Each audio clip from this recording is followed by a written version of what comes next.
Hello friends, beauty of nature YouTube channel में आप सभी का स्वागत है। आज का जो मेरा टॉपिक है वीडियो बनाने का, उस टॉपिक्स को आप भलीभांति जानते हैं कि जैसा आज के समय में टूथपिक लगा रहे हैं लोग अपने ब्रांचेस में। जो आपके नई ब्रांचेस आती है 2 से 3 इंच तक की लंबाई की है, उसमें आजकल काफ़ी सारे फार्मर्स टूथपिक लगा रहे होते हैं। तो मैं आपको बताऊंगा कि इस टूथपिक लगाने के पीछे रीज़न क्या है और ये क्यों महत्वपूर्ण है और इसके फ़ायदे क्या है अगर आप अभी स्टार्टिंग स्टेज में ही टूथपिक यूज़ करोगे। तो चलिए आज का वीडियो शुरू करते हैं। टूथपिक की सहायता से जो ब्रांचों की बेंडिंग की जाती है, वो पौधों के शुरुआती दौर, जैसे कि जब 2 से 5 साल का पौधा होता है, उस समय यह बहुत ज़रूरी रहता है। क्योंकि उस समय हमें जो प्लांट की हाइट है उस पर फोकस करना होता है कि हमें पेड़ को कितना ऊंचा ले जाना है। टूथपिक से बेंडिंग करने का जो सबसे पहला फ़ायदा है, जब आप किसी ब्रांच को बेंड करते हो तो उससे जो आपका जो नीचे से जड़ों से सैफ फ्लो पेड़ की तरफ आ रहा है, वो आपकी ब्रांचेस की तरफ कम डाइवर्ट होके वो आपके जो मेन लीडर सिस्टम है उसकी तरफ ज़्यादा रहेगा और उसमें आपकी ज़्यादा से ज़्यादा ग्रोथ करेगा, जिसकी वजह से आपके जो पौधे की हाइट है वो आप 3 से 4 साल में ही अपने पौधे की जितनी हाइट बनाना चाह रहे हो उतनी आप हाइट को बना सकते हो। अगर आप शुरुआती टाइम में टूथपिक की सहायता से ब्रांचेस बेंड नहीं करोगे तो आपको पता मालूम ही होगा कि जो ये ब्रांचेस है ये भी काफ़ी विगरस हो जाती है और इनकी मोटाई लगभग आपके सेंटर लीडर के बराबर ही हो जाती है, जिससे कि आपका जो सेंटर लीडर है उसमें ग्रोथ कम हो जाती है और साइड वाली ब्रांचें उसी हाइट की लगभग हो जाती है। जब आप टूथपिक की सहायता से किसी ब्रांच को बेंड करोगे तो उसमें नेक्स्ट ईयर के लिए स्पर फॉर्मेशन भी ज़्यादा रहेगी, क्योंकि जितना कम सैफ फ्लो जाएगा उससे आपका जो आइज़ है वो शूट्स में ना कन्वर्ट होके वो बीमे में ही कन्वर्ट होगी। और अगर आपकी ब्रांचेस थोड़ी खड़ी रहेगी तो उसमें आपने देखा होगा जो हमारे पेड़ है उसमें बीमों की जगह शूट्स आते हैं। वो इसलिए आते हैं क्योंकि उन ब्रांचेस में जो सैफ फ्लो आ रहा है वो ज़्यादा मात्रा में मिल रहा है, जिसकी वजह से जो आंखें हैं वो शूट्स में कन्वर्ट हो रही है। इसलिए जब हम किसी ब्रांच को बेंड करते हैं तो उसका मतलब होता है कि उसमें जो सैफ फ्लो है वो पूरी मात्रा के बजाय थोड़ी थोड़ी मात्रा में जा रहा है, जिससे कि आपके जो आंखें हैं वो शूट्स में ना तब्दील होके बीमों में कन्वर्ट हो जाते हैं, जो कि आपके लिए बहुत फ़ायदेमंद रहता है। तीसरा जो बेनिफिट रहता है ब्रांच बेंडिंग करने से, वो रहता है कि जब आप किसी ब्रांच को बेंड करते हो तो उसकी जो जितनी भी आंखें हैं शुरू से लेकर एंड तक की, जो आपके लीडर के पास से शुरू होके आपके जो टिप तक है जहाँ ब्रांच का एंड है, वहाँ से लेकर जितनी भी आपकी आइज़ है वो उन सब में आप बीमा तैयार कर सकते हो। और दूसरी बात है कि जब आपका उसमें फ्रूट लगेगा तो उसमें प्रॉपर सनलाइट आएगी, तो आपका जो फ्रूट साइज हो गया, फ्रूट कलर हो गया, वो सबसे बढ़िया बनेगा, क्योंकि उसको प्रॉपर मात्रा में धूप मिल रही है और उसमें कोई छाँव नहीं रहेगी, तो उस वजह से उसमें बीमारियां भी कम लगने के चांसेस रहेंगे।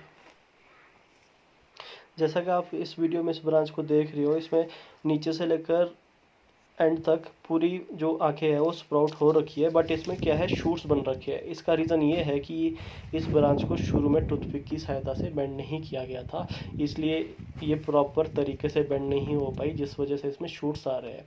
लेकिन जिस ब्रांच को आपने लास्ट ईयर, जैसे ये ब्रांचेस देख रहे हो, ये लास्ट ईयर बेंड की गई ब्रांचेस है, इसमें आपके शूट्स कम और बीमे में ज़्यादा कन्वर्ट हो रही है आइज़। इसलिए हमें शुरुआती टाइम में ही ब्रांचेस को बेंड करना है। जैसे ये ब्रांचेस दिखा रहा हूँ, ये पिछली साल की बेंड की हुई ब्रांचेस है। इसमें इस साल शूट्स कम आएंगे और बीमे में ज़्यादा तब्दील होंगी जो इसकी आइज़ है।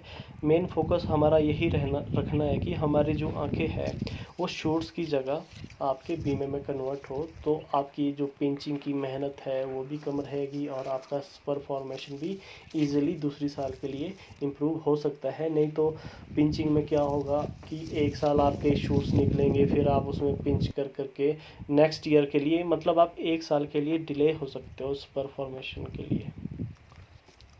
जैसा कि आप इसमें देख पा रहे हो, इस साल काफ़ी सारे टूथपिक्स यूज़ किए गए हैं ब्रांच बेंड करने के लिए।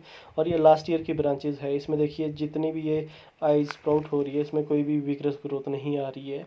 इसके जो आइज़ है वो बीमे की तरफ कन्वर्ट होते जा रहे हैं। और ये जो इस साल मैंने अपने ऑर्चर्ड में लगा रखी है टूथपिक्स की सहायता से जो बेंड कर रखी है, इस तरह से आपने लगानी है और इनको बिल्कुल सीधा करना है। और इसके बाद आपने इनको रस्सियों के सहारे इसको बांधना है, जब एक बार ये 1 फुट से ज़्यादा लंबी हो जाए। ये सारी लास्ट ईयर की बेंड की हुई ब्रांचेज है। इसमें आप देखिए, इसमें कोई भी पिंचिंग करने के लिए कोई भी शूट्स नहीं आया है। इसमें आपका जो आइज़ है वो आपकी बीमे तक ही कंट्रोल हो रही है। इसमें कोई भी शूट्स आपका नहीं बन रहा है। तो इसका एक अच्छी बात यही है कि इस साल मुझे कोई पिंचिंग ज़्यादा नहीं करनी पड़ेगी। जो लास्ट ईयर बेंड की गई ब्रांचें हैं, जो टाइमली बेंड की गई ब्रांच है, जो आपकी लेट होगी है उसमें आपके ज़रूर विगरस शूट्स निकलेंगे। और ये जो डच कट लगाया था पिछली बार अभी सर्दियों में, तो उसमें भी एक अच्छी सी ब्रांच निकल गई है। अगर आप टाइमली ब्रांच को बेंड नहीं करोगे तो उसका एक नुकसान ये भी हो सकता है। एक जो नुकसान रहता है, अगर आप टाइमली बेंड नहीं करते हो तो उसकी जब मोटाई ज़्यादा हो जाएगी, आपके जो सेंटर लीडर से 50% से ज़्यादा मोटाई हो जाएगी, तो उसको आपको रिमूव करना पड़ जाएगा नेक्स्ट ईयर। तो ये भी एक नुकसान है कि जो ब्रांच आपने बनाई है उसको आपको नेक्स्ट ईयर बिना क्रॉप लिए ही रिमूव भी करना पड़ सकता है। और जो पेड़ की हाइट है उसको भी वो उस वजह से उसमें भी कमी आएगी। और बेंडिंग करके एक जो सबसे अच्छा फ़ायदा ये भी रहता है, जब आपका सेंटर लीडर में जो सेप का फ्लो ज़्यादा रहेगा तो उससे आपकी जितनी भी आइज़ है, जितनी भी सेंटर लीडर में आइज़ है, उसमें ज़्यादा से ज़्यादा ग्रोथ आ सकती है और उसमें ज़्यादा से ज़्यादा ब्रांचेज निकलने के चांसेस रहते हैं।